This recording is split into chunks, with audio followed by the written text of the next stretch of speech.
Hello everyone, so in this video I want to explain what my channel will be about more in detail. I haven't figured out the structure fully yet, but I have a kind of an idea. So what I want to do is to have a monthly theme video, meaning the energy for the month and what to expect during that month. I would like to structure it this way, so I would like to have a basis of astrology, layered up with some numerology, and on top of that a bit of a pagan lore, or some nice introduction about the festivals or celebrations that are in that month, if they are relevant. And I will explain all of this later in the video. I just want to say that I am no expert in astrology or in numerology. This is just based on my studies that I do, and it's just a personal passion of mine. So I will not go too into detail, but I will try to be as simple and as clear as possible as I can. I know that for June it's already a bit late because it's already the 10th of June today. So I will try to post earlier for July and the following months. So in the beginning of the month, I would like to post a video about the general energy layered in these three ways.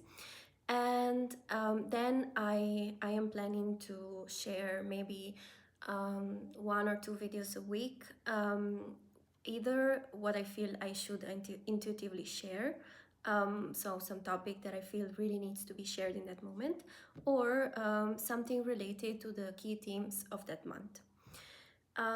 So now I wanted to explain just a little bit what I mean when I say layering the three concepts.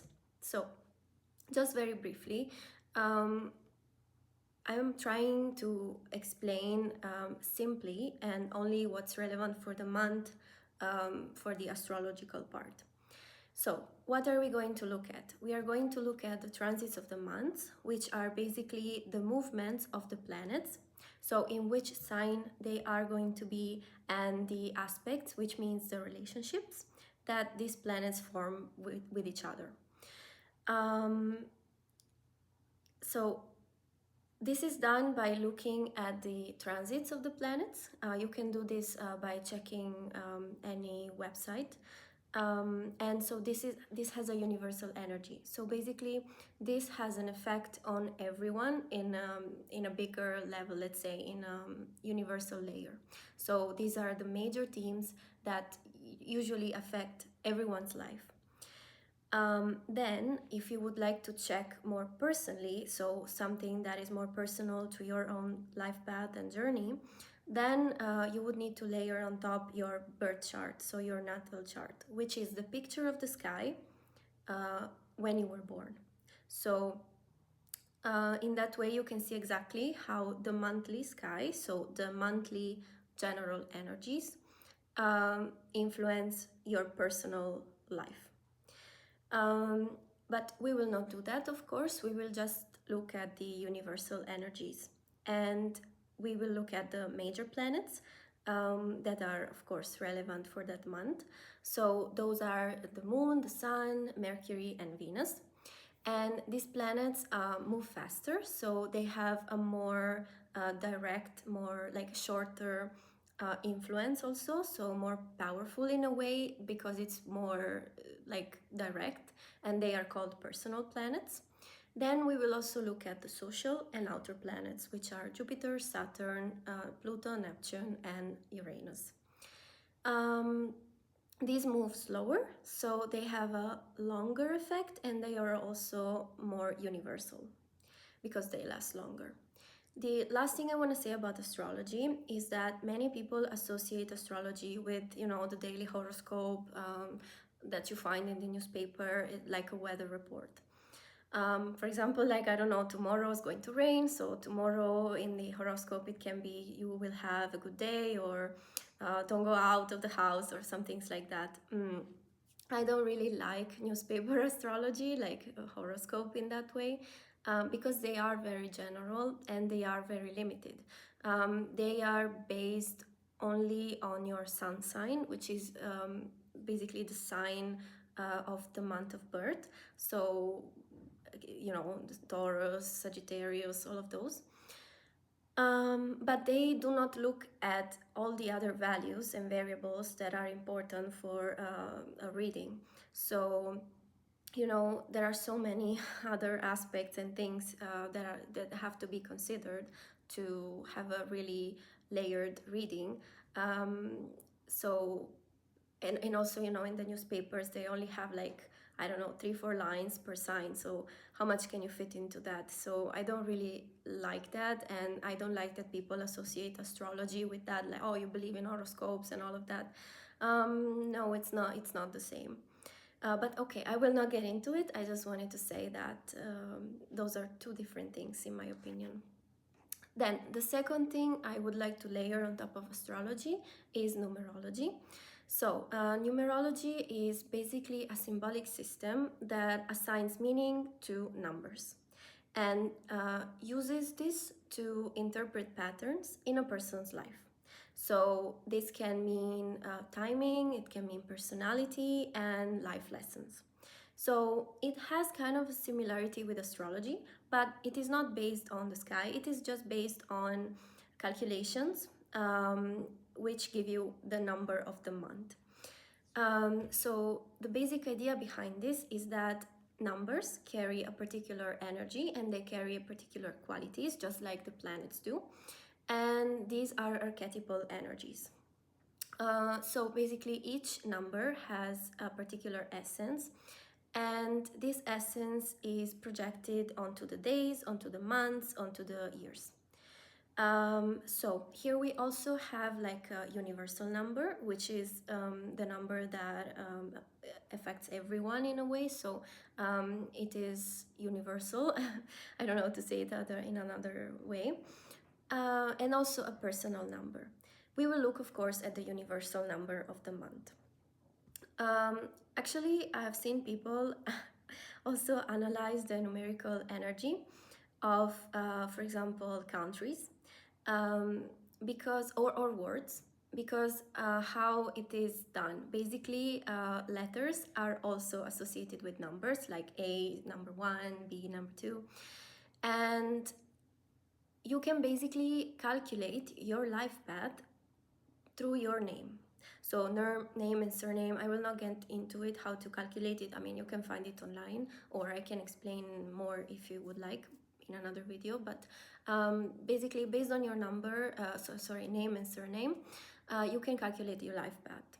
And so the same concept basically applies to words and to even countries. So it was very interesting to read and to see the energy of some countries.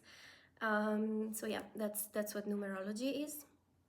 And finally, about the other layer that I said, it is mostly about pagan and oh god, is it pronounced pagan?